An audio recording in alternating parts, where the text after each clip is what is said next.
All right, you're ready to go. Here's the second mic if anybody.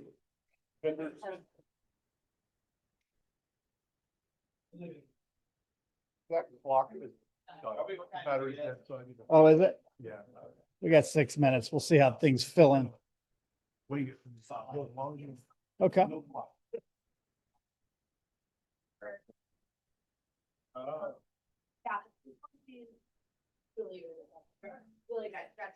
What's going on with you guys? Anything exciting? Well, I'm working on a subsoil survey and see what kind of soil on this land we showed yesterday. Does it need to be a particular kind? Well, he's turned some of this pasture ground into top ground, so yes. Which kind? I have no idea. But we'll figure that out. 5 minute warning, 5 minutes. You guys can move forward. I know Silas, I know it's hard. We're gonna have 12 to 15 people in training across the street. So we'll have a smaller group. Please, please. Kay is in the house. Thanks. You can go all the way to the spit zone, man. Brave young man.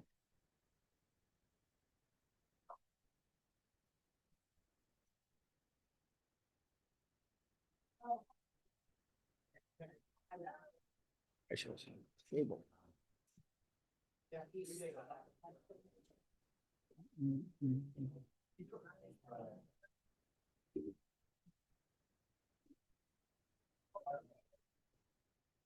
I'll tell Brandy I moved this. He's watching. I know. She is.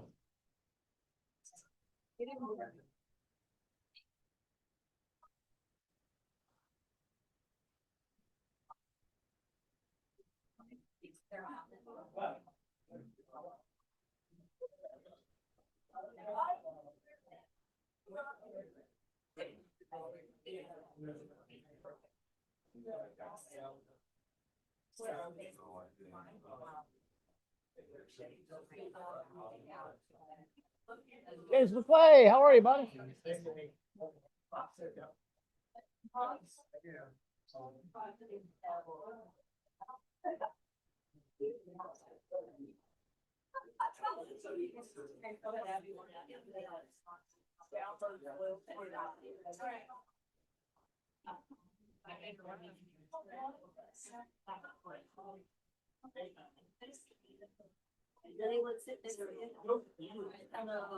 You knew this was coming. You know what? Yeah. Both young little studs.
Two minutes. Grab a seat. Move forward if you can, please.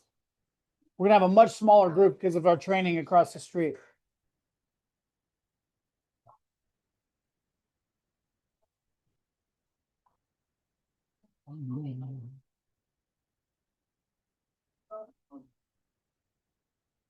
Just like at home, I get ignored.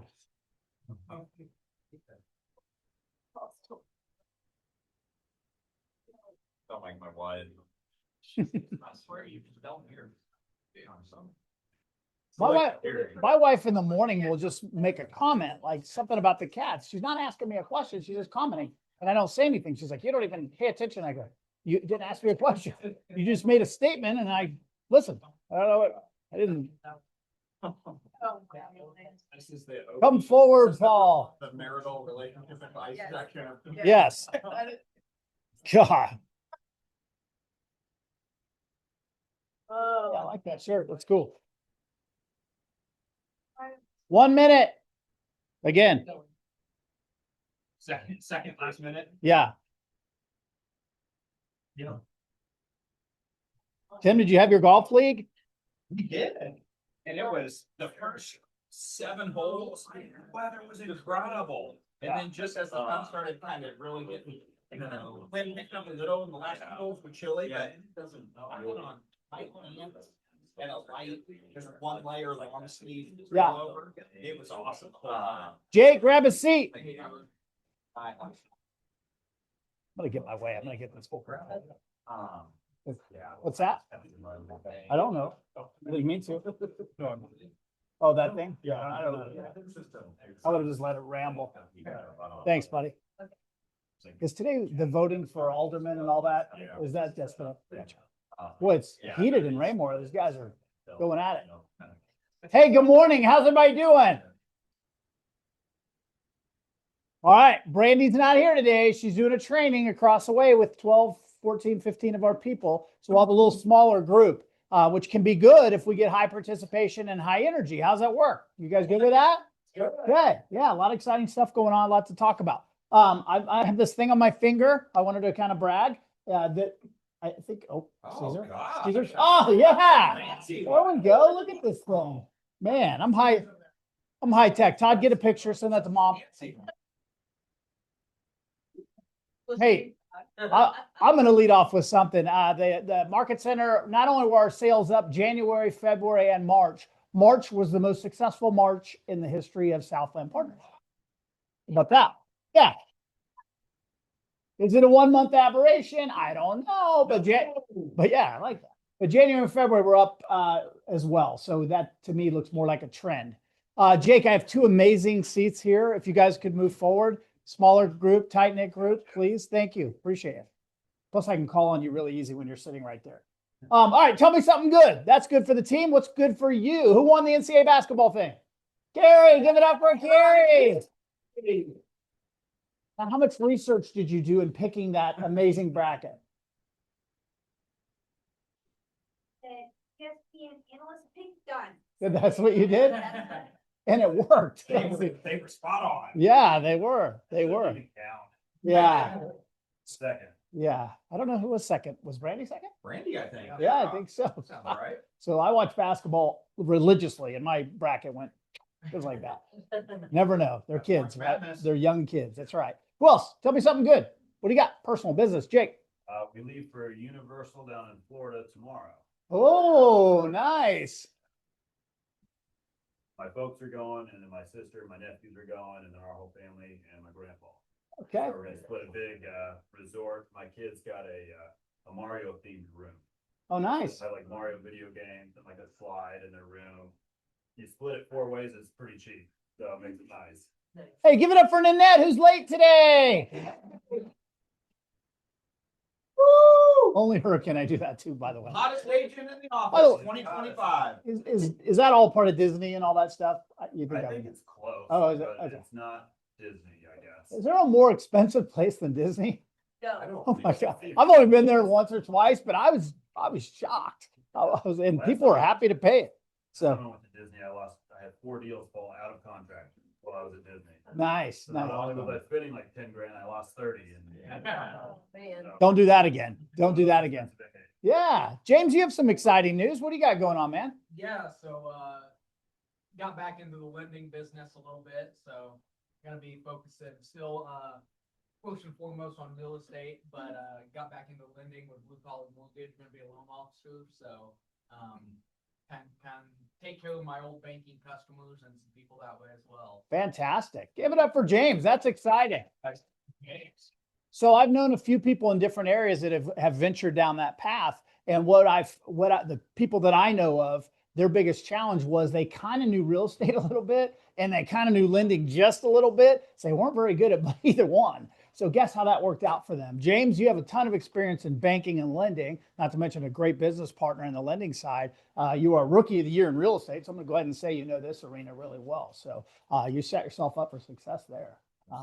Yeah, we're excited. I'm excited for you. It'll be a different kind of challenge, but I think you're up for it. That's cool. What else? Come on, guys. What do we got? Royals won last night. Yep, Lisa. There you go. Excited about it. Got our itinerary on Friday, so that kind of makes it real. Yeah. Super excited. Yeah. Have you got the bill yet? That's when it's real. Yeah, that is true. The way they say, yep, you just knock it out and just bite the bullet. What else? Business, personal. Come on, a couple more. You got anything? Come on. We've got people at the moon. We got people at the moon. Yeah. How about that? Yeah. Driving by. First time. Speaking of news, this evening should be interesting, given some of the, geez, I don't even know what to think about all that stuff. On past that. Yeah. So I had a guy that called me probably about a year ago, actually when I was in Minnesota, when my son was having open heart surgery. He was calling me, blowing up my phone, wanting to list with me, blah, blah, blah, blah. And then he ended up listing with somebody else. And after 6 months, he had expired, and then he called me and I listed his property. Perfect. So, yeah. Is that acreage, Yes. Country Brook or something like Yes. that? Yeah. Uh-huh. I handled that home 15 years ago. Okay. I saw that pop up. I was like, oh, that looks familiar. Click, click, click. Yep. Same one. So anyway, Yeah. you know, if you just, and when he called me, he said, he left a message, said, you probably are not gonna pick up my phone, but you know, if you do. Anyway, I called him and we had a nice conversation. So anyway, you just never know with past clients, if they go with somebody else or they come, you know, that sometimes they come around too. Yeah. Leave the door open, Leave the right? door Leave the door open. Especially these sellers that want crazy prices or unrealistic expectations. Let somebody else fight that battle for 3 months, 4 months, or whatever. Then you come in. That's called a weak first position for that first agent. And you should be in a strong second if the seller listens. If they continue to be stubborn on price or whatever, I don't know that house very well as far as condition now, then you may have the same problem the first agent had. So what's going to be different in the second go around? That's what I always ask myself in these kind of situations.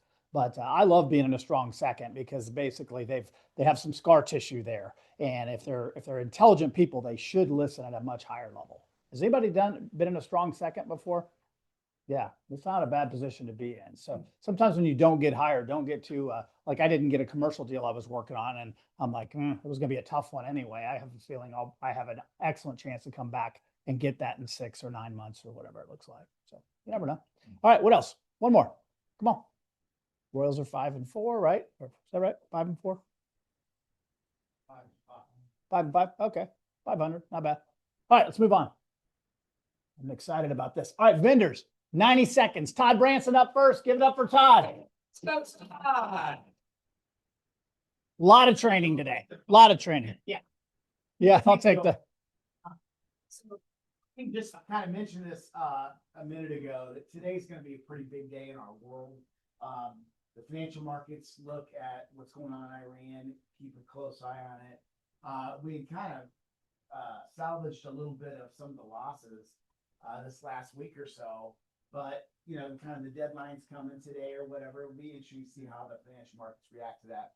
Likely not favorable for rates. Just say it. So let's have to see. But reality is we're busy as hell, and that's good. And I think April, I have 17 purchase closings in April. Biggest April of my career, not one refi. So all agent driven, pretty amazing. I actually even spoke to one of my bosses. He called me. He's like, "Are your numbers right for April?" I'm like, "Hell, yeah." You know, but you guys have been bringing contracts in, and since we don't close in 45 days, we close in 25 days. They all just start piling in April. It was great.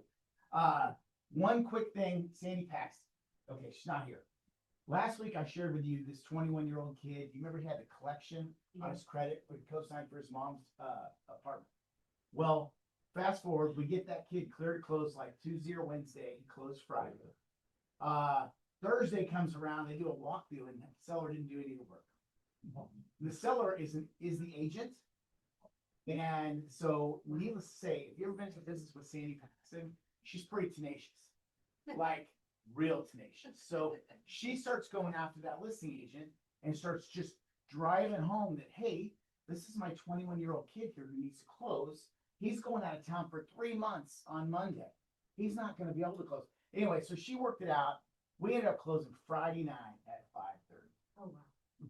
So pretty amazing deal. And candidly, that kid has no idea how much Sandy did for him to close. So she was amazing. So she's not here, but give it up for her. Yeah, we all like that. Next time. Give it up for Lisa. Where'd she go? Oh, she's still here. Okay. No clapping for Lisa today. Again. Ah, For everybody. yeah, Hey. those things are amazing. Yeah. Okay. As you heard, my vacation's coming up. Joel is going to be here while I'm gone also. He's going to work on doing the physical closings, so the in-room closings. Cheryl's going to do the CD workups. Jody will do dispersing funding, and then processing is going to happen between Cheryl and Jody. So just kind of so you have a little bit of a line on how we're working all of that. We really need to get these files scheduled. Even if we need to reschedule them, at least get them on the calendar so that we have some projection on Joel being here to do closings, those types of things. It's really easy to get them rescheduled. It's kind of hard to get them stuck in there at a time that maybe your buyer would prefer or seller prefer. Vincent, we talked about this, but I want to reiterate this because I've had several questions on it. Vincent is currently on hold. Although we still need to collect information, we're not submitting information. It is a concern that if Vincent were to go back and forth, for lack of a better word, that we're going to be required to have all of that information submitted, even if it's files that we closed during the time that it was on hold. So that is kind of the reason why we have that. I think that's it. That's it. That's- All right, give it up for her. Thanks, Lisa. Mr. Breakfast. So real quick on closings, again, being in the office all the time, I hear the conversations. In November, December, January, and February, if you have a closing and you're like, okay, I've got a seller that needs to close and it closes at the end of the month and it's the 25th and you haven't scheduled them, in those months you can get away with that because the closing calendar isn't as busy. In April, May, June, and July, and August and September, I will tell you that's especially April, May, and June. It is very difficult. There are only so many times available, guys. So be a lot more proactive than you have been in the past. If you have a buyer closing at the end of the month, don't wait till 10 days before. On average, how far ahead do you guys schedule your buyers' closings? I want to hear from them. Oh, yeah. I know what your answer is. Yeah, what she said. I'm gonna say at least 2 weeks. Yeah, okay. And you guys say 2 weeks and nod, and then I hear you going, oh, crap. It's like, we don't have that guy set up.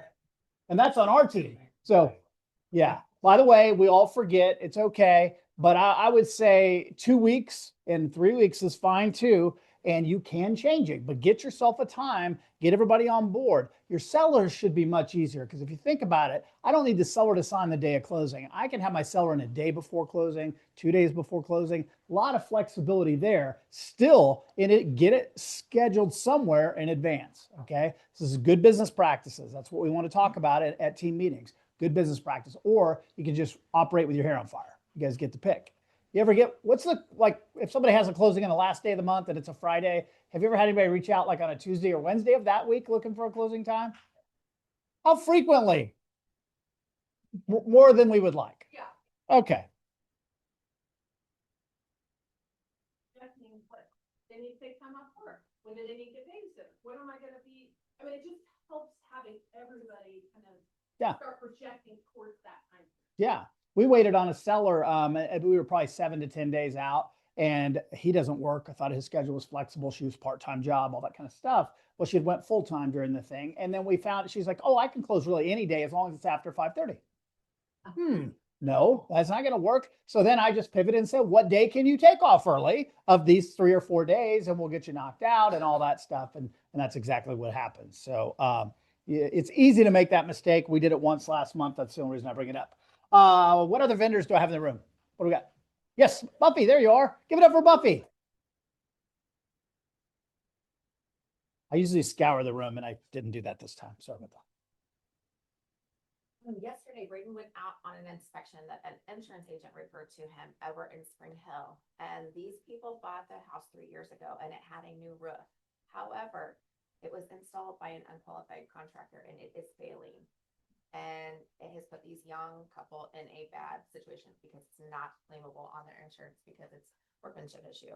So 95% of roofs that fail is a workmanship issue. So make sure when you guys are referring, if it's not Royal, that it is actually a qualified contractor that has credentials and can back these warranties, because we are seeing several that have come up recently that it's not a qualified contractor. They're no longer in business. And it's really harming these new homeowners, especially. So they don't have the money to pay for these roofs. So just be mindful when you're, advocating for your customer that it was a real estate transaction and the realtor, well, this one's cheaper. Well, there's a reason it was cheaper because now these people are in a bad situation. Be mindful. Yeah, good point. Give it up for Buffy. Thanks, Buffy. Yeah, along those lines, and I would say roofing and foundation go in the same, category. Well, the roofer's out there all excited because he actually got the job because he was so cheap, or the foundation guy with XYZ Foundation that just popped up. And all of a sudden they go, well, I got a lifetime warranty. Okay. Your lifetime warranty is the lifetime of your company, most likely, which we find the company reinvents itself over and over and over again in many cases. So those warranties sometimes aren't as good as the paper they're written on. You guys, anybody else run into that? Yeah. Believe me, it happens, especially when we had this run of roofers coming into Kansas City during storm season. And then they exit on out of here and they reinvent themselves with a whole different company and name and things like that. So sad when it happens. What other vendors do I have here? Anybody? Bueller? We're good? Okay, we'll move on. If I can figure this out. Okay, no focus group this week because Brandy is doing the training. You guys know that. She's over there killing it. I'm excited to see the results from the people in that training, because once I looked at the material, it's pretty intense actually. Listing contracts with Sandy Paxton, Monday, April 13th.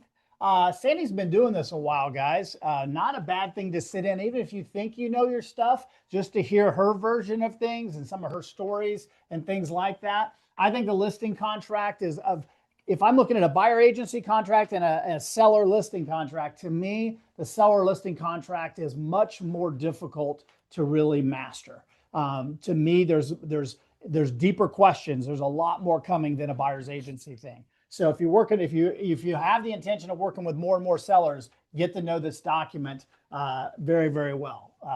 But we all make mistakes on it constantly, and it gets changed from year to year. So don't be afraid of that education at all. Lunch and Learn with broker Darren. Tell us about that, Darren. What do we got? I've talked to a couple of agents in the past and found out that over my many years of using MLS that I knew stuff they didn't. Not that I know it all, but just a few things that I think in about an hour that will just it's not going to be formal. It's just going to be, here's how you do this, here's how you do that. Hopefully I'll get a lot of people saying, oh, I didn't know that. And, just a few things.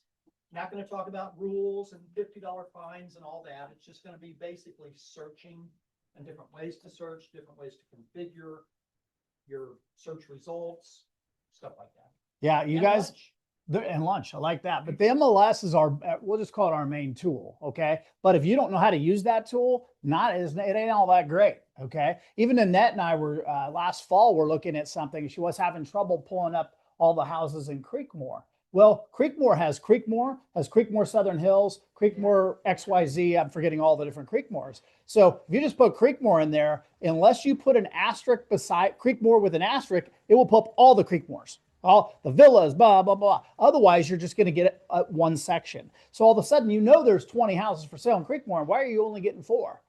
That literally, I've watched that happen to people in our office. So there's a lot of little tricks, and I'm sure you have a lot better ones than that. But little stuff like that. One off my list. Yeah, take that one off the list, right?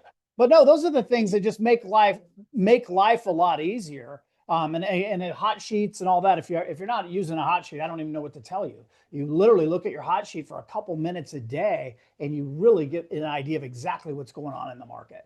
My Cass County hot sheet, boom, I go straight to that. Here's the new listings that have come on. Here's the ones that went pending. Here's the ones that went to backup. Here's the expireds and cancels. Do I want to follow up on any of those? Then here comes the sold data and price changes and all that kind of stuff.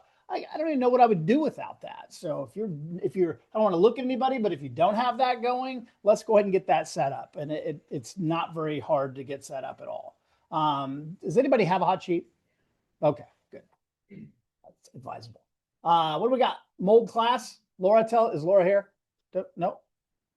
Where did she go? Oh, she's next door. Okay, we have a mold class on April 24th. Nothing more exciting than mold, but this is for continuing education. So you'll get your credits and all that. Has anybody ever worked with Michael? Yeah, he's a pretty sharp cat, right, Ryan? Pretty sharp dude. Been around a while, kind of knows that. Nothing worse, in my opinion, than mold. It scares the living bejeebers out of people. How many people have seen, I've seen people freak out on mold in like a garage where somebody maybe had their garden hose right there and a little moisture maybe got up against the wall and there's just a light dusting and people freak out, that's black mold and we're all going to die. Right? And maybe we are, but I'm betting probably not, right? So it's just crazy how worked up people and agents that are newer in our business, they then get that buyer riled up and sometimes there's no fixing it. So mold's a 4-letter word in real estate and it's earned that reputation for sure. Who's dealt with serious mold problems, legit mold problems? Yeah, they're usually solvable, but can be pretty significant. I mean, to me, they're more complicated almost than foundation work, because with foundation work, you kind of see it, you can touch it, you know exactly what to do. Mold, sometimes it being airborne and all those kind of things is more complicated. So if you have issues with mold, you're not really super, you haven't had a lot of experience dealing with it, please reach out to our people that have, okay? Because it can be pretty complicated the first go around or two. I hope you don't have to deal with it, but it is kind of part of the industry. Save the date for Red Day, May 14th. If you guys don't have this on your calendar, we usually will have anywhere from 15 to 30, 35 people participating in what we're going to do. It is a fun half day. Who's done Red Day before? Yeah. And I'm not, does anybody know what the actual event is this year? Ryan, any idea?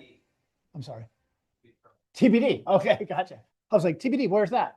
I'm in. Who's in for TBD? Get it on your calendars now. It's going to be a morning activity. We usually wrap it up late morning and then hit the bar or lunch. And then grab something to eat together and share a meal. And so it's a great opportunity.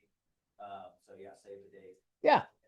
Yeah, block off the first half of your day. You can do business in the second half of the day. You own a business now, so you get to determine your schedule. But do that. You guys will really enjoy that. Whatever the event is, it's always yes. Yeah, some of the done. We did a blood drive one year, which was super easy. Just stick out your arm like that. Cool. We went over to one of the upper elementary schools, 5th and 6th grade, and we did a facelift on that library that day. That was crazy. We had contractors in there, repainted everything. It was like almost stupid how much work we took on that day. It was just ridiculous. But then we've also gone into school districts and like pre-mulch playground areas. And then I'm forgetting some. Does anybody else have one that they remember doing that they love doing? We did harvesters. Joe Bernstein last year going down there, those families. That was a lot of fun. You guys pulled together and made a lot of great food, and we called a vendor to just bring great food, so that helped out as well. But really fun. Yep, I missed that one. Yep, so we've got a lot of great things in the community. So it'll be something here, usually in Cass County. Last year it wasn't in Cass County, it's at the hospital, but we'll do something to that effect. So if you would get it on your calendar, go ahead and block out from about 8 o'clock in the morning to about 1 in the afternoon. Yeah, it's half a day, guys. Get involved. This is kind of what we do. It's kind of, wait a minute, oh yeah, see, I got one of these now. It's what makes us different. I've been waiting to use that. I'm so excited. So Red Day. And if you don't have a red shirt, feel free to order one. Worst case, fall back on a Chiefs shirt. But if you need a KW Red Day shirt, if you ask me. Mega Camp, for those that go to our big events, if you haven't been to any of our big events, this would be the one to go to. San Antonio, Texas, and the Riverwalk and all that's pretty darn cool. San Antonio, by comparison to many places, is a bit more affordable, in my opinion, than some of the other areas that we've been to. The weather, I promise, will be nice and warm in August. So if there's a pool at your hotel, you'll have an opportunity to use it. So if you've been wanting to go to one of these things, this might be a good one. Guys, the flights aren't expensive. Get a van and get 4 or 5 people and go together. I don't care. Just get there and check it out. You're part of something so much bigger, and there's no way we can convey that. But you put you in a room with 8, 10, 12,000 people, and conveyed it is. It's pretty cool. And honestly, it's really cool to hear what's going on in our industry, not just our brand and all that, but what's going on in our industry. What's all this stuff with this eccentric guy that runs Compass, and is he the next Gary Keller and all this kind of stuff? Maybe he is, and that's not a bad thing. So we'll see. ALC Spotlight, Young Professional Committee. Jake, give it up for Jake. I wanted to say thanks again to everybody that came out on Wednesday. That was fun. Did you guys have fun? That was a good time. Doing all those silly games. I think it's the last time they give me like free range to pick the games. There'll probably be some more checks and balances. I wish Tom was here because he was really good at shaking his booty, and I don't think that was his first time. Yeah, But same thing. yeah, He's too good. I know. I mean, I gave him a handicap. Have you seen Tom's booty? There's not. He did as much as he could with what he had. So, but yeah, for Right, those of you who did not participate, you're missing out. It was fun. So on the Young Professionals, this is a new committee this year, and so I'll kind of tell you a story about kind of like why I have the vision that I have for it. So when I first graduated college, I went and I was a financial analyst at a bank. And so I was an entry-level analyst with a whole bunch of other people that were my age, a bunch of college graduates, 22 or so, and we all would go to the office together. We'd learn from each other. We'd work together, and we'd kind of grow our business, or not our business, but grow in the field together. And we all got promotions, and it was fun. We enjoyed going to work with each other, and we didn't always have to go ask the boss a question. We could ask our buddy Jack, who sat beside us, a question, things like that. And then after that, I became a financial advisor. Financial advisors are not 22-year-old kids that are straight out of college. They're like 55-year-old men most of the time. Not that that's old. But when I was 20, so I started doing that. I was 23, and I was in a room full of 55-year-old men, financial advisors that have been doing it for 30 years that knew everything. And I was a 23-year-old punk that didn't know anything. So they said, do you have any questions? I had 1,000 of them, but I'm not throwing my hand up. I don't want to look incompetent. I was already nervous because I felt out of place. And so that's what I don't want any of our agents to be like. I don't want them to come in and be like, well, I don't want to ask Lonnie a question because he sells 1 million houses a year and I've never sold a house. I don't want to be stupid and raise my hand in team meeting, anything like that. So I don't want them to feel alone in a business where it's pretty easy to feel alone sometimes. But if we're doing a lot of social events and things like that. So like if we're out at a social event the week before and they had a beer with Silas or Alex or one of our young professionals, that's a much more approachable person to go and ask a question because Silas knows everything there is to know about contracts. He sells 1 million houses a year as well, but he's less intimidating than say like Lonnie. So that's kind of the vision for the young professionals, just to kind of have a group of young professionals and peers that we can grow our businesses together. So we'll be doing another event here soon. If anybody likes to plan events or has suggestions or ideas on the event, let me know. I'd love some help on it. It's not my strong suit is planning events. So love some help. And then the very last thing, and this is in the early stages, and I'll throw it out there just because I would like some help on this as well. So I'm wanting to do something with safety. So I've got a connection with the Lewisburg Chief of Police. So he's going to come in, him, and then Becca has a connection as well. So him or Becca's guy is going to come in and teach like a women's self-defense safety class. And I'm talking with some of our vendors about getting like pepper spray and things like that we can provide to our agents, especially like our younger agent. And this isn't just for young professionals, it's for everybody. But I was thinking of like Ray Lynn when I thought of this, because I was like, man, Ray Lynn showing a house out in the country by herself in the dark. If she was my daughter, that'd make me very nervous.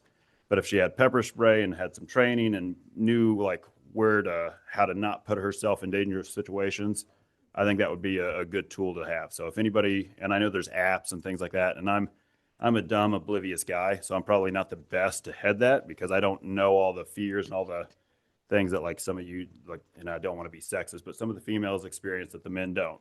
So I'd love some help and advice on that, on how that can be better and how it can be like an ongoing thing that new agents come in and we can give them safety packets or a pepper spray or something like that, just to be safe. Good So, idea, Jake. Thanks. thanks, for that. guys. Appreciate it. Good stuff. So Darren and I are going to start a committee, and it's going to be the old professionals. I already screwed this up. The old professionals. We'll go to dinner at like 4 o'clock. All the specials on. Yeah. Like, right. What's the country restaurant that's on the highway called? Cracker Barrel. Yeah. When it's opening, we'll all be there looking in the window like, hey, it's 4 o'clock. Let's go. Right.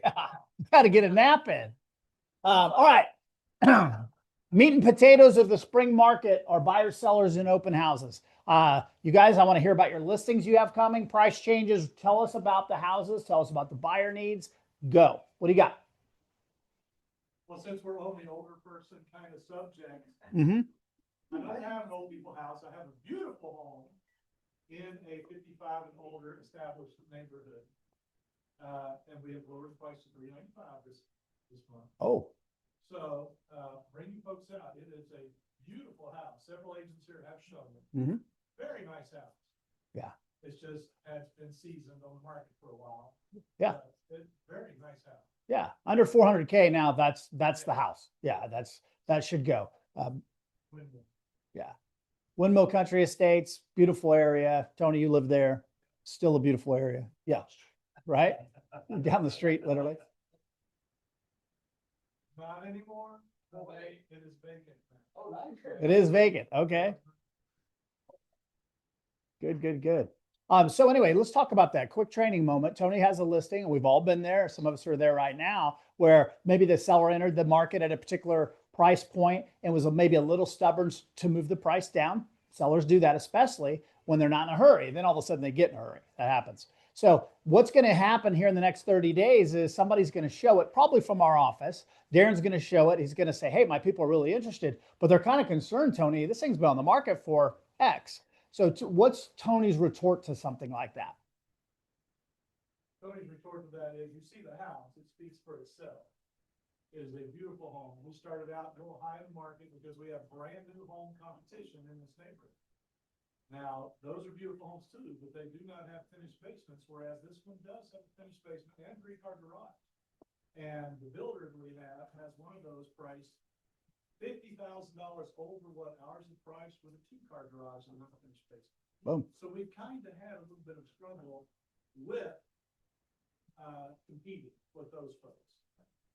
But it is again, a beautiful home, everything pretty much fairly new, ready to go. So he'll have to pull that out, I guarantee you, for the first person that engages him, because they're going to see days on market, and it is a little higher. But also, Tony can add a few other things, like that seller entered the market, purposely at the top of expectations. They also weren't super motivated for many of those months. Is that safe to say? Yeah, because their new house or wherever they were going wasn't ready. Is that okay? I've heard the story enough. I think I got most of the facts there. So when you share that, you say, by the way, Darren, you might pull up the MLS price history and you'll kind of see exactly what I'm talking about. Had we started where we are now, this thing would have sold months ago and we wouldn't even be talking. We have Nine price ranges. Okay. So, but when the season listing like that requires a skill set and an expectation that when we do start to engage a buyer, they're probably going to critique us on that a little bit. So just be ready for it. Just go straight up, and you can support yours perfectly because I can see your price history over time. You've told me about the motivation. Share the MLS history, and it all lines up with what you just said. Yeah. How she looked at the house too, the things that we could do differently. Mm-hmm. Once they were completely moved out, and some of those things I've done. Yeah. And it'll show a lot better also. Yeah. That comment that I use a lot of times when it's been out there, I would say, hey guys, honestly, my seller will kind of went for broke and they thought they would see if they could just hit a complete home run. They weren't real motivated. We moved it down over time. Then now they're much more motivated, hence the price of $395. That's worked for us so many times over the years. And especially the fact that, hey, if this would have started at $395, this thing probably pops right out of the gate while it's occupied and somewhat staged and all that kind of stuff. And but you've got to support that with those conversations. Otherwise, Tony's probably setting himself up for a low ball offer just because of the days on market, which isn't fair. But that's what the buyer logic often is. Well, this thing's been out there for X amount of days. Let's hit him at this, throwing away logic altogether. Okay, just how it works. Okay, let's go. Keep going. Buyers, sellers, go fast. I got one out over kind of by IKEA in Kansas, Kansas City address for like firefighters and stuff like that. It's a story, beautiful. I think it was built 2018. Finished basement, 4-bedroom. It'll be listed at 400. And there's not very many. This is one that I ran comps on. I could not find. I found 2 in the last 3 years that have sold that were similar. So it's one of the newer builds out Where's it there. at? It's Kansas City address, but it's just north of Shawnee. Shawnee. Okay. Who else? Buyers, sellers. Ryan. 4-bedroom, half-bath, 3-car garage, finished basement, 4.5, and really well taken care of. And the sellers had just exited the property, so we're doing final touches on it. We're doing RFP tomorrow. We'll pop that on Friday at 400,000. Super clean house, brick shed in the backyard, covered deck on the back of the house as well. So that's really nice. You're gonna love it. And then got another one. If you got a small acre fire, I've got my signage is up now on White Highway. If you've driven by, it's 9.55 acres. It's a ranch. I did go in the house. I thought it was 3 bedrooms and 2 baths. It's a 2-2. They converted. It's an old school ranch house. They converted 2 bedrooms into 1 with a huge walk-in closet and master suite area. So the 2-bedroom, 2-bath, partially finished basement. It's had foundation work on it that's been complete. I was out there after the big rainstorm. No water in the basement, so it's good. It's dry. It does need to be renovated though, so the property is going to take some work. So talk to your people that have some capital to put down and or cash buyers. But it's going to be a facelift on the inside for sure. It's got a small detached as well and two car attached, and that was in the market at 350. So acreage is what we're putting the weight of the price on. So that's the opportunity. Perfect. Couple good listings. What else? Yes, James. This went live, 5.58 in Cleveland, right there on Home Road at 240 closed. Awesome build site for someone. So check that out. And then we've got What's the price on that, James? 159. Okay. And then we have a house coming on in Amolet, Missouri. Gonna be 199. It's in town. Not the most ideal location, but it's a 3-bed, 2-bath, super well maintained. Now it's floor ceiling paneling and shag carpet.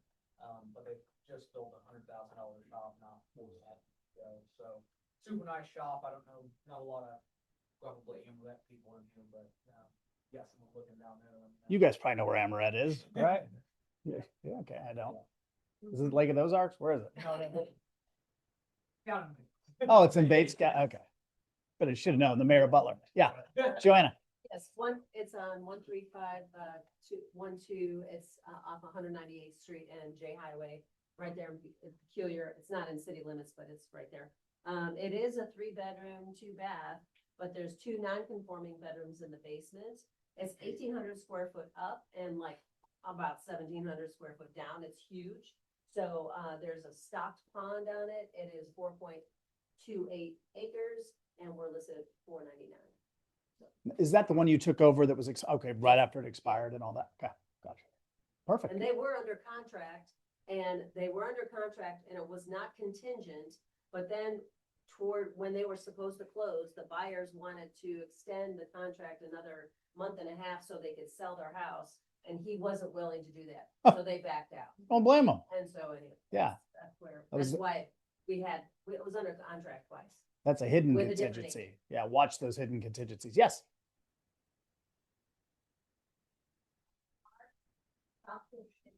Great. You can access the highways. In full disclosure, as far as he thought he found the perfect house. He was so excited. inspection showed that there was a major problem with the, septic system. Oh, And so it fell through. He was a little heartbroken, but he's kind of in the market for it. Could be South Kansas City, Dalton, County, doesn't want to be too far out. He currently works in with Summit, but maybe change it. can he go to 225? Qualified route. Okay. Maybe. That's for the right thing. I have one on Franklin here in Raymore, which is impossible to find low twos. Just a 2-bedroom, 1-bath. It's clean. I know the owner. Yeah. Okay.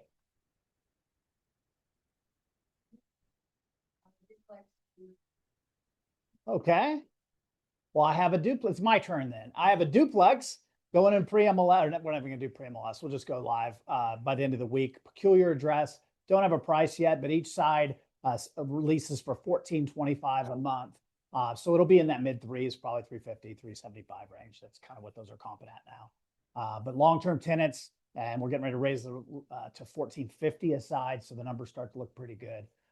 So look for that. Multifamily right now is very hard to find. Really hard to find. I was kind of surprised. Yes, your turn, Shelby.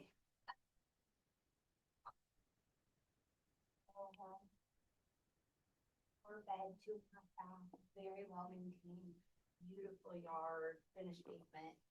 It's really cute. It'll be 315. Oh, perfect. Yeah. Love that stuff around 300 grand. I mean, very seldom do we sit on a lot of those. It's funny how that works. Joanna? A buyer that's an out-of-town buyer. Her house is in, some Arkansas, and it's on the market, it's under contract. So we need to find a house now, and it could be in South Kansas City, it could be in Overland Park, like 400 to 600 or 650. But we're needing like a finished basement with maybe like a mother-in-law suite down in the basement that has a walkout. So if you know of anything like that, let me know. What's the maximum price? About 650. Okay.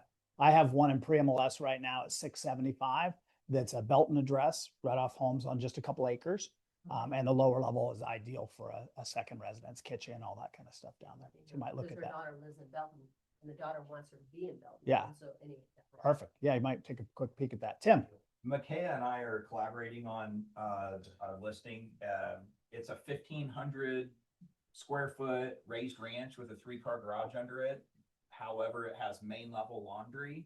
The laundry's not downstairs. It's on almost 1.25 acres.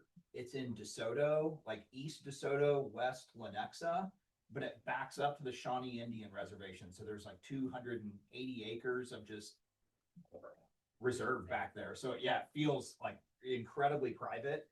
We're pricing it at 350, and comps all around it are pushing 5.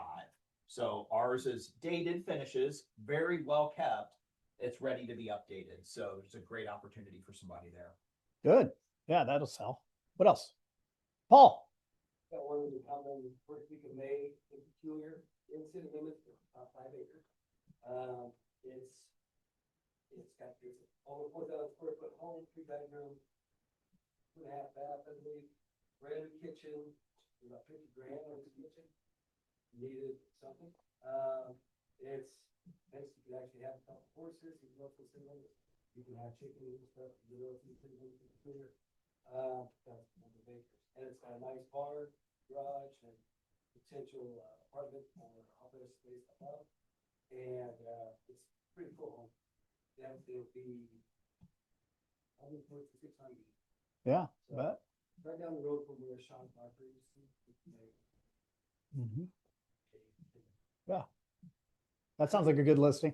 Pretty cool. Yeah, you should pick up some buyers off that too. Who else? Buyers, sellers? Anybody doing open houses? It's time, spring. Might as well get out there and do them. Meet some people, talk. Anybody else before I move on? There's a lot of stuff I wanted to chat about. Broker D, what do we got, man? Give it up for Darren. He tolerates us. For Darren. I'll just be quick. A couple times this week I had instance where the verbiage on the resolution wasn't really clear on what the buyer wanted the seller to do. Personally, I've got a buyer who is buying a older house, but it has a 3-year-old or a 5-year-old room addition. The shingles on the older part of the house were very old, very bad. Obviously, the shingles on the new part were 5 years old. Sorry. Dance? The fun Put on broker. my phone. Go, Darren. So what the buyer wanted was an entirely new roof. He didn't want half of it to be one brand and half another. We didn't know who put the old roof on or any of that stuff. So my resolution said seller to replace shingles on the entire house, plywood as needed, and all new gutters. I get a bid back from the listing agent to put shingles on half the house. I said, that's not what we want. Your seller signed, they would replace the shingles on the entire house. Well, but the other side's only 5 years old. I said, your seller signed it. So we got a whole new roof. But we don't know what the other agent is gonna think about how we wrote something. Ask for it to be done by a professional. Ask for receipts. We can't enforce something that's not signed. So seller to have plumber repair, bathroom, toilet leak, hall bathroom as listed on page 22 of the home inspection. That's really clear. They know which bathroom. They can go look at a picture of the leak in the home inspection. I always like to refer to which page. Same with, if you're writing an offer and you're putting stuff in the additional remarks, seller to leave bird bath. Which one? Just let's get specific so we can force these other agents to do what our buyer wants.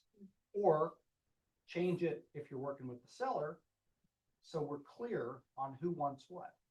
The verbal stuff and, oh yeah, that'll be fine and that kind of stuff, like we were just talking about, you can't count on that. You can't trust many other agents. All of us are trustworthy, but a lot of agents kind of do it loosey-goosey with the end in mind, where they can say, well, that's not signed. So I'm just throwing out some stuff I ran into a couple times this week, that if we just tighten everything up a little bit and then just not have that problem the last week of closing. Darren, you mentioned the receipts and roof. One of the things, inspection is that there was a patch of area on this one roof of the one my son was looking at. But the shingles were different. We obviously wouldn't have known that, so Fuller Coast got a bit of the inspection on it. Yeah. So when we requested documentation, because they said that it was a new roof in their disclosure, they provided receipts, but they were receipts from Home Depot. Come to find out, they bought the shingles, couldn't provide the professional receipt, and had like a brother-in-law do it or something. So when you're asking for receipts, you want a professional receipt to show it. Yeah. Good point. So just stuff to look. Thanks, out for. Darren. Give it up for Darren. Thanks, Darren.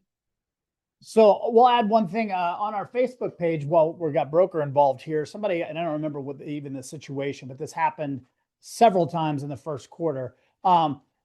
Somebody sold a house, people move in, here comes a heavy rain, basement leaks. Okay, oh crap. So the house obviously is going to fall down, right? Let's start with that. They probably should move out. It is possible that every basement that has ever leaked for the first time one time. Would you guys agree with that? Right? One time it was its first leak, okay? It is possible that you just moved into a house and that's the first time that's ever happened in that house, okay? Sorry about that, but it does happen.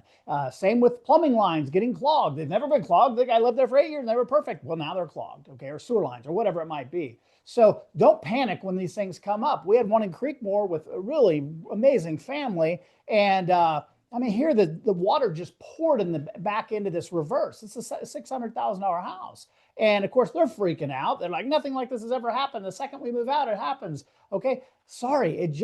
Things happen like that in our business. Now, was somebody put something about, attorneys and legal and all that kind of stuff. The last thing we want to ever do as agents is go down any of that path. So what I will tell you just on a cursory level is this.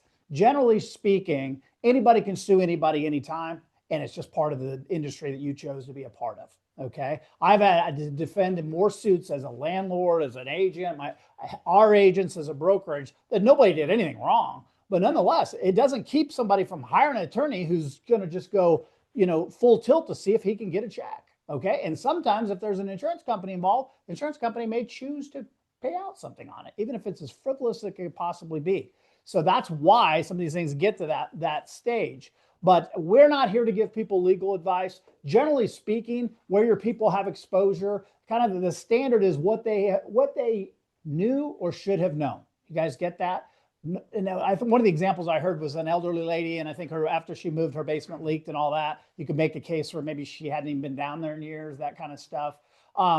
That would be a hard thing to prove, in my opinion, but nonetheless, that buyer also, I'm assuming, had a home inspection. So they had a professional look at the basement to see if it was leaking. By the way, I don't know which agents are involved in the deal I'm thinking of, but nonetheless, all those kind of factors really make you think, is there really a case here? But don't get hung up in that, because it doesn't matter if there's a case there or not. If somebody hires an attorney wants to pursue it, it's going to go down that path. You guys got that? So, but always think about what someone has known or should have known is kind of what's going on. The other thing, and I'll pass this around if you guys want to look at this. This was in Inman. Says buyer beware won't prevent a lawsuit. So this crap where people want to sell things and just go, hey, this is as is, buyer beware, all that kind of stuff, does not exonerate them, no matter what, does not exonerate them from things that they have chose not to disclose. You still open yourself up not to, and we just said anybody can sue anybody, but you open yourself up to a lawsuit, you very likely are going to lose. So you might browse through that. Feel free to browse through that. I'll leave it here in the office so people can kind of check it out. Didn't mean to go down an unfair path, but I heard 2 of those incidents with lawsuits potentially and things like that. So I always want to kind of speak to that. All right, let's talk about the spring market. We're in the spring market now. It's pretty exciting. Now we're already setting records and we just came from the first quarter, which is usually kind of a stinker and slow. So now things are starting to rock and roll a little bit, which is pretty exciting. So let's talk about some of the nuances of a spring market. One being there's more houses for sale. I mean, if you have a hot sheet, you're going to see new listing, new listing, new listing, new listing, new listing. Cool. You're going to see coming soon, coming soon, coming soon. If you're watching that and you're working with buyers, you're like, hey, they're starting to get some options. Well, guess what else is happening? Todd's over there getting people pre-approved, and James soon to be getting people pre-approved. So what's going to happen is we're going to fill up that inventory. Okay. So the houses, even though it's going to look like they have a lot to pick from, the cream of the crop houses are still, especially around the medium price range. Don't be surprised if those still go multiple offer and you have to pull out the bells and whistles to get them. Okay. That's what the spring market looks like. A buyer buying in April and May a 350 house in Raymore, especially if they're on the cream puff listing or two, their best in category, they're going to be in a highly competitive situation. Whereas if that same house came on the market in November, December, they may not be in a highly competitive situation. Does that make sense? Okay. Who's experienced the spring market? Okay. By the way, if rates wouldn't have spiked up, this could have been a spring market. I mean, not COVID maybe, but just like that. So eventually the rates will come down if Todd gets his act together. So high inventory, I like that part of it. A ton more buyers, prepared people to compete if they're in those you know what your buyer's looking for. If your buyer's looking for a Raymore house under 250, if one pops up, guess what that's probably going to look like unless I own it. It's probably going to sell immediately if it's clean, okay? So let them know what you want, a lot of people want. Therefore, we're going to have a conversation around what that looks like, right? We've all dealt with those kind of clients that are in those categories. If you have buyers looking that want to be contingent, okay, that can work really well in the slower time of year where a contingency is much easier to get accepted. Right now, many sellers, if they're advised properly, they should be advised that we can sell this without you having to take a contingency, Mr. and Mrs. Jones. So want to make your life simpler and more predictable, or go down a big unknown path with contingency, okay? Any thoughts on that? Feel free to share. Contingency. No? Nothing? Todd? Got that HomeLight program, and I've been able to put it to use twice the last 45 days, where we could go in and make that non-contingent offer.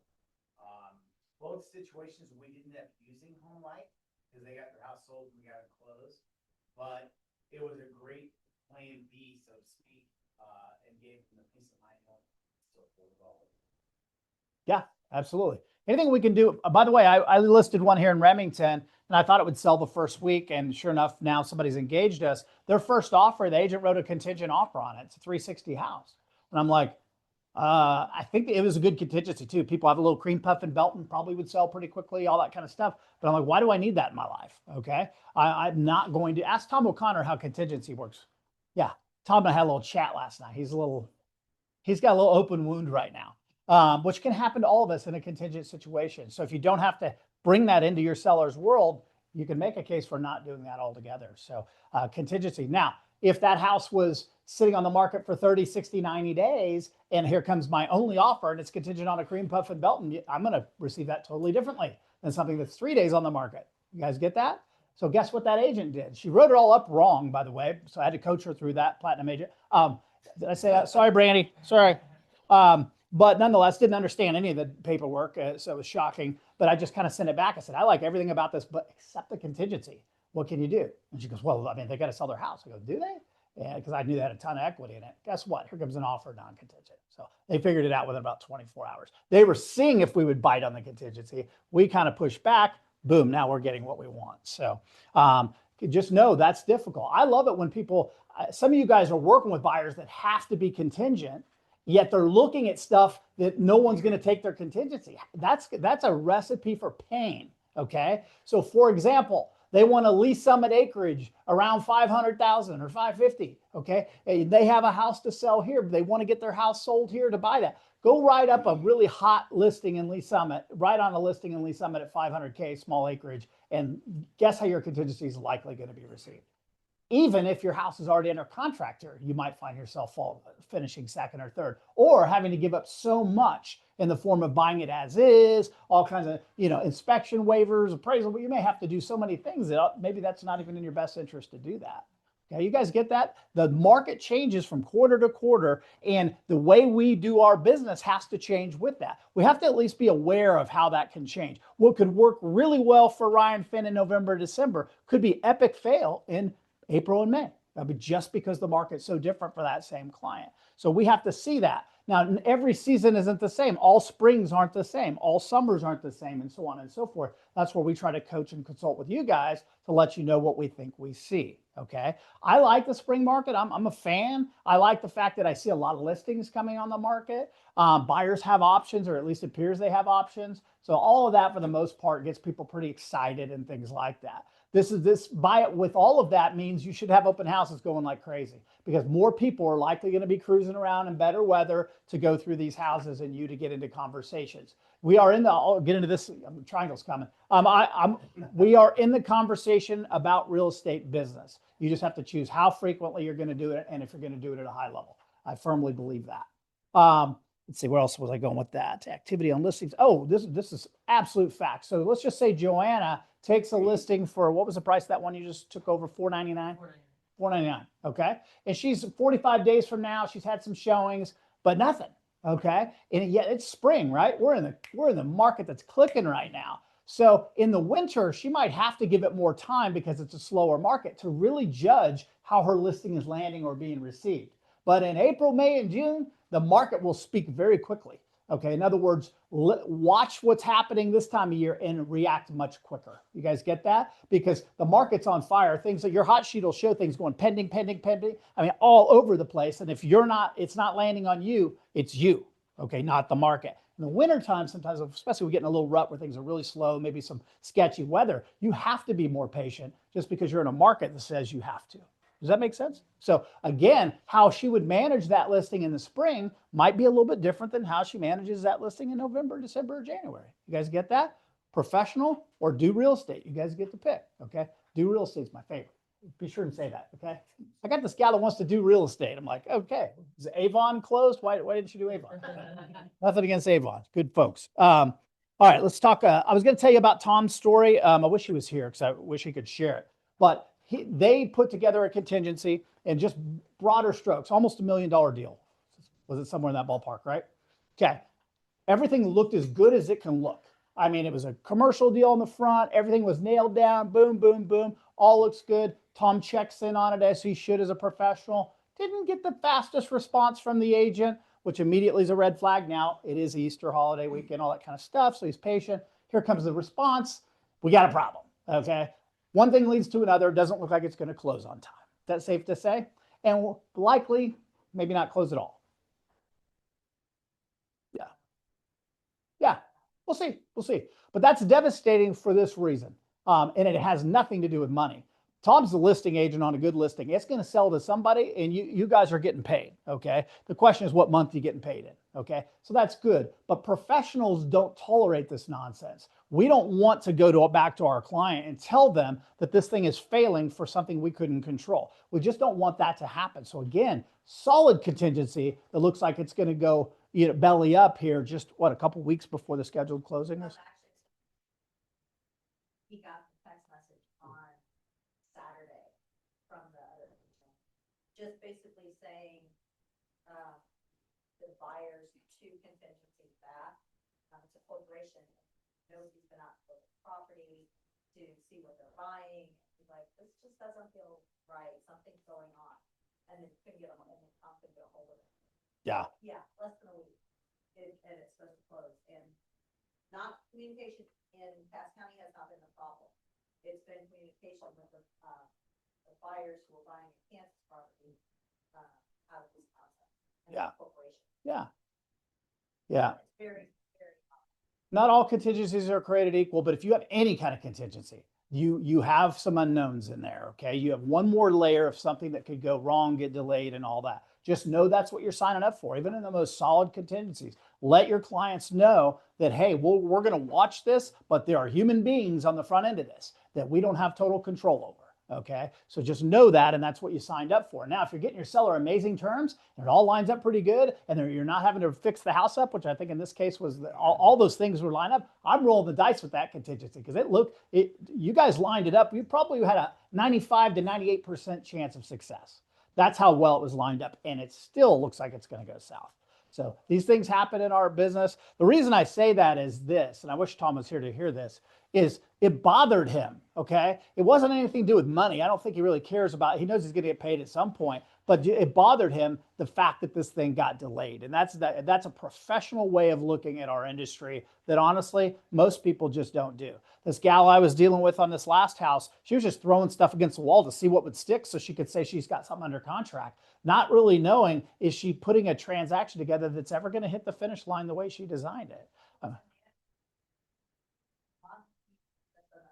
when he finally reached out this weekend. Mhm. And the other agent has done lots of these kinds of transactions and that he should have had a gut feeling or known that he wasn't hearing from people Yeah. 2 weeks ago. Yeah. But to wait until a couple days before. And Yeah. say, "Hey, you might have a problem."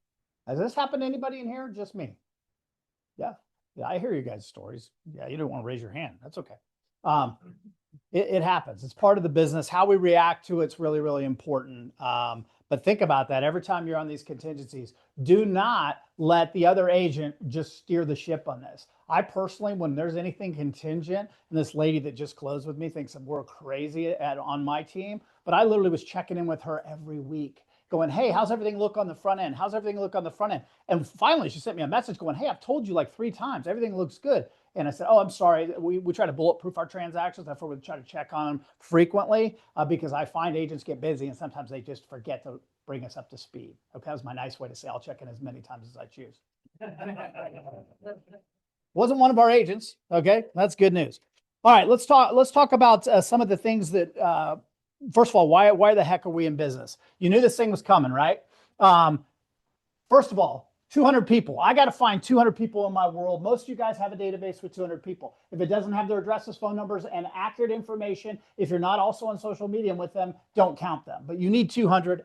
Trust me, that's the number. So we have to do that. Then we segment it into our we'll call it A, Bs, and Cs, right? Your golden people, they wouldn't do business without you. Better than 75% chance they would use you or refer you. The middle, that's probably closer to 25 to 35%. You got some work to do on that relationship. You need to develop. And these people aren't the general public, but they might as well be because you're communicating with them so infrequently that if they hire you, might faint. Okay.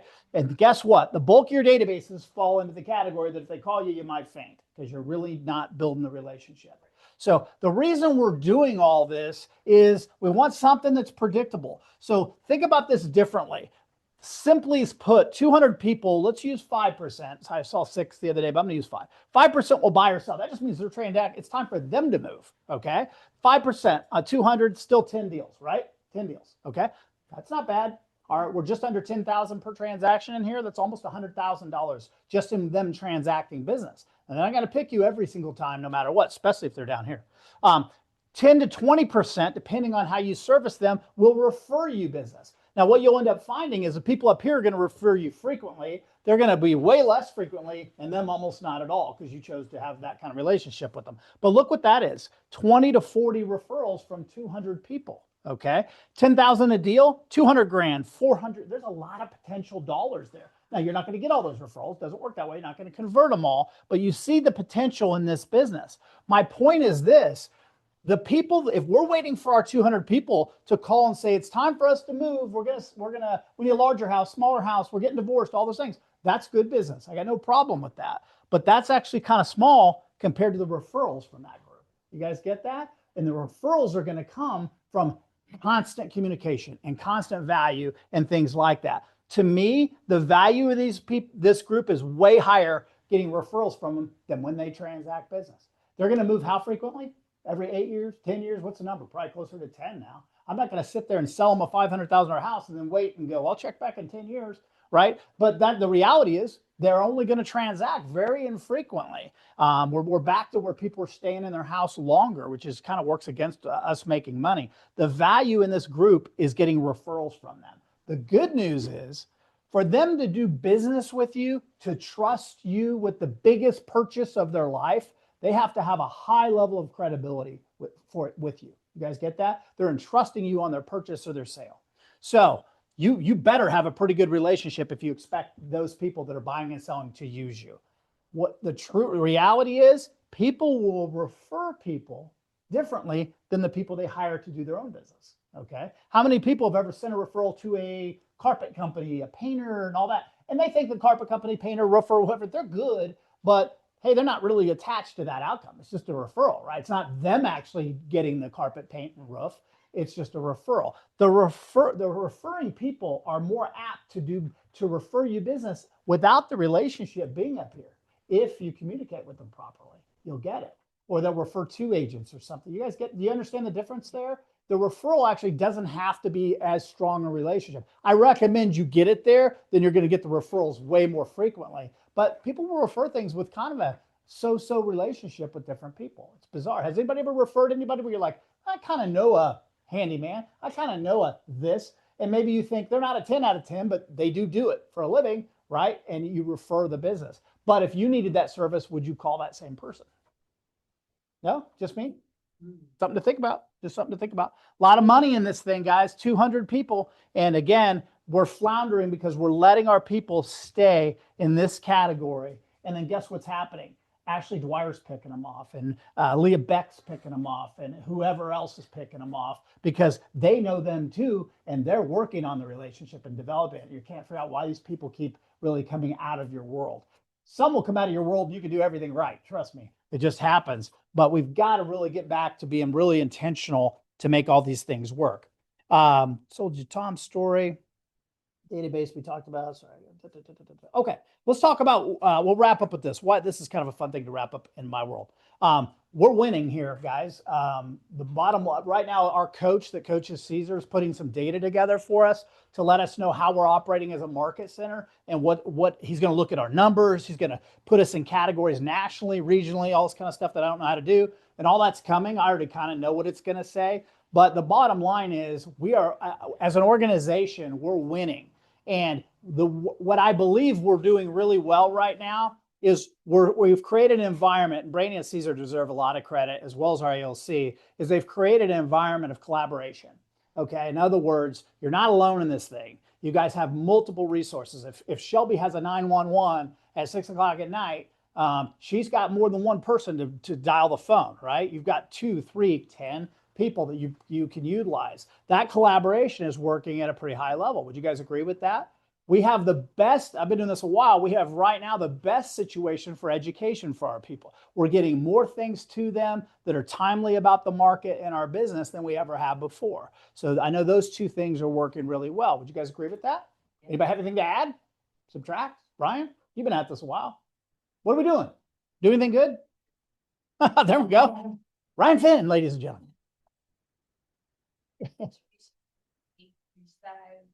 and helping a person buy, and I was so grateful because I just sent a text to the Ben and they immediately called, and I was like, that is so nice, like, to be able to just know that I have that rapport and friendship. Yeah. And that I don't ask for help often, but I don't want to get myself into a pickle. Yeah. So, Feel free to ask. If in doubt, ask. Camille, I don't, hopefully she's listening today, but she's really good at that. By the way, she always knows the answer. She just wants confirmation, which is kind of cool. She's right. She just wants somebody else to tell her she's right. So I love that. That's somebody operating at an extremely high level at least from my chair.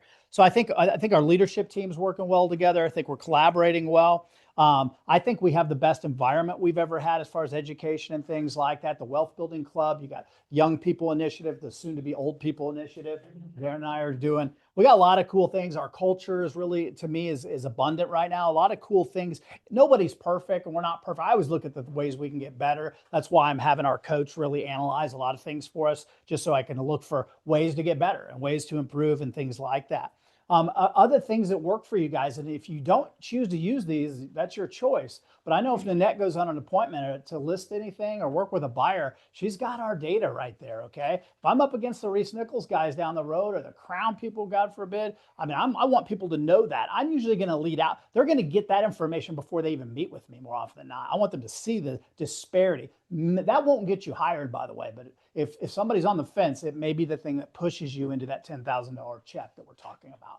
You guys get that? So our impact, now a lot of you guys are like, well, that Cass County thing's great, but I do a lot of my business in wherever, Bates County, Jackson County, name a county. Doesn't matter. Just the bottom line is we have a large impact here. If Paul just listed this amazing acreage he was talking about and he was up against any of those people, that could be the thing that got him hired on a $600,000 acre. Use the tools that you have at your disposal. Some other things we have going for us. We have some iconic agents in our office. Darren, truly an icon. You could even say a relic, right?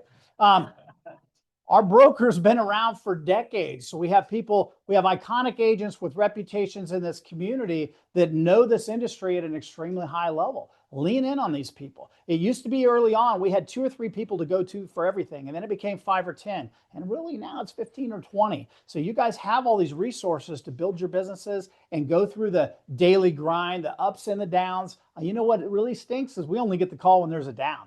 Okay, never when there's a success. Tom did come in sticking his chest out about something about a month ago, which was kind of cool. I don't remember what the deal was, but he was pretty excited, you know, Tom. But tell us about your successes, not just your setbacks. Okay, we want to hear what's going on out there. It's pretty cool. Our wealth path, different things like that. And kind of where I'm going is obviously we're excited when we set records, especially given the market zero tailwind. And I promised tailwinds. I don't know if you guys remember last year I told you we'd have these amazing tailwinds this year. Todd screwed us on that. Sorry. But so we're running a little behind in that. Yeah, it is. Paul would say 3 years in a row, I think, but we've been looking for lower rates for a bit. But we did that whole analysis, by the way, of cost of waiting. If you guys don't have that paperwork, let me know. I'll get that to you. Show people what it's looked like in previous years where they waited 2 years. Your $300,000 house became $330 or $335. Just to hope the rate comes down. That doesn't play out mathematically. The math on that says don't ever, ever do that. What we're trying to do now, and you're seeing some people come into our business here that are experienced real estate agents. They're coming sometimes from other companies, including other KW offices, which is great. I think right now we have 8 or 10 people that came from the Lee Summit office. We have 5, 6 came from the Big Dog, the OP office. That's all fine and dandy because we have a little bit different culture than they have. Not better or worse, but different, if that makes sense. What's happening in our industry right now is a lot of people have went out there and they're on teams or they're in what are the brokers called? Cyber brokers. There's another term. I always write it down wrong. Virtual brokers, whether that's an EXP or Real or any of those kind of guys. The discount companies, the Platinums, Worth Clark I dealt with this week. They all operate that way too. There's really they have an office, but nobody uses it. So those are all virtual. What I'm seeing is there's some talented people out there that are in culture, okay, that are doing 1 to 2 transactions a year, 3 or 4 a year, yet they have the skill set and the drive to build to 5 to 10 and beyond. They just aren't in the right position for that to happen. I wish Crystal was here today. Well, she's in training, shocker, over there. Okay, she was with a small independent company. Good people, by the way. Just had no training, no support, and they're like, hey, you're on your own.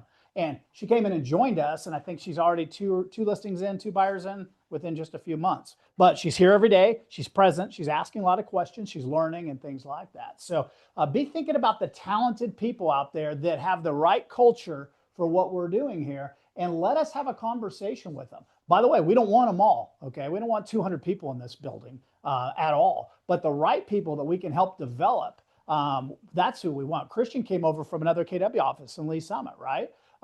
This was a better fit for him, and now he's thriving in what we do here. Again, nothing against the way they do things over there. It's just a little bit different, okay?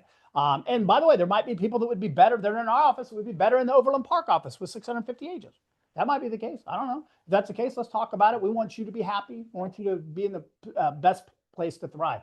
Give me 2 or 3 ahas or comments on some of the stuff we talked about. I'm going to make you talk. Go ahead. We talk about all the agents, being hard on the vendor too. I don't know if you want somebody out there, but I was texting Todd, I think at 10:30. And he was answering. And I texted him during lunch yesterday. Yeah. Yeah. But being hard on your vendors too. Right. Yeah, they do. Yes, Joanna. Well, and when you talk to other agents, because I met Crystal at an open house and we exchanged business cards, Mm-hmm. but I didn't invite her to KW to Yeah. join our culture. And then she came, Yeah. but she's not in my downline because I didn't invite her and stuff. So the thing is, when you're talking to other agents, make sure you give them an invitation, like, hey, you should come check out our office because Yeah. it'd be really good for you. Well, and we haven't done a very good job of telling our story, honestly, because nobody wants to brag too. Within these walls, I don't mind bragging, but you don't see me out there posting, hey, our people are setting all records in the tough months, yet they're kicking butt and taking names. We don't do that, but we're going to start doing a little bit more of that. I think you guys have earned the right for the public to understand exactly what's happening out there. And guess what ends up happening? Somebody sitting here with small brokerage XYZ, not much leadership, no iconic people, no wealth building, no young professionals, old professionals. They don't have any of this stuff going, right? Culture, marginal at best, and they're having limited success. And then they're seeing, oh, I remember Shelby when she first got started, and now she's got this amazing real estate life, and she did it very quickly. All of a sudden, they want to have a conversation with us, okay? Again, if they're not wanting to build out a business, not that we would turn somebody away, but let's find out why they're not having success. A lot of times, by the way, they blame it on the fact that, well, I'm at a virtual brokerage. There's no place to gather. There's no culture. There's no environment. There's none of those things. And well, that's what you signed up for. So it didn't change. You fell for the whole stock thing. The reality is if they're not going to plug in, they're going to get the same result they probably got before. They've got to plug in. It still comes down to the drive of the agent. We'll be the support mechanism, but they've got to have the fire in the belly to make it happen. You guys agree? Anybody else? Come on, give me one or two ahas. Yeah. Yeah. Right now, don't discount new construction. Builders are not in a hurry to reduce their prices, but behind the scenes, the things that we see on final settlement statements, they are definitely negotiating seller paid closing costs and rate buydowns. So if you've got that buyer that has a contingency and a timeline that they need to meet, a builder can potentially be more apt to play with a longer closing date, give them time to sell that property, maybe do a rent back on their sale. Contingency, yeah. Those kind of contingency things. Yeah. Definitely builders, and not just any price point, all price points are being flexible right now with seller paid closing costs and rate buydowns. Yeah. So look at some of those kind of things. And then another thing, last week, Lisa and I went to State of the Mayor kind of conversation with the Raymore mayor. And if you haven't started thinking about World Cup and things associated with the summer of soccer, I can't formally say FIFA or they'll find me. Start thinking about that as well, not only for this area, but for the metro area as a whole. You're talking about 650,000 visitors coming to Kansas City in a 39-day period. So there's going to be traffic issues, security issues, restaurant issues. We're figuring out our contingencies for how to get to our offices for closings. If there's traffic issues, those kind of things, being flexible for safety and security for some of our close-in offices. All those kind of things are going to be some big things that potentially affect how your closing dates are planned. with both sellers and buyers during that time, if people are planning to leave town during that time. I wanna think about those things too. A lot of that industry whole is being conversated. Yeah, great points. Anybody else? Yeah, by the way, the whole thing with this world, we've never had it happen before, right? So it's a first time. There's gonna be a lot of knees that are gonna be, skinned a little on this thing. And we're gonna hear a lot about the bad. We're gonna hear all the crime and the things that went wrong. And by the way, these people, they're doing Airbnbs in their houses and all that. I'm wishing them the best of luck. You get people from another country coming in and I don't think they're worried about their credit in the US, right? So you better be making a bunch of money. So that we'll have some horror stories there too, right? Oh, they're having 4 people stay there. That seems, and it was 14. Okay. That can happen in a normal market, let alone this craziness that's going on now. So I got, let's go sell houses. Thank you guys. What, buddy? I said, good work. Oh,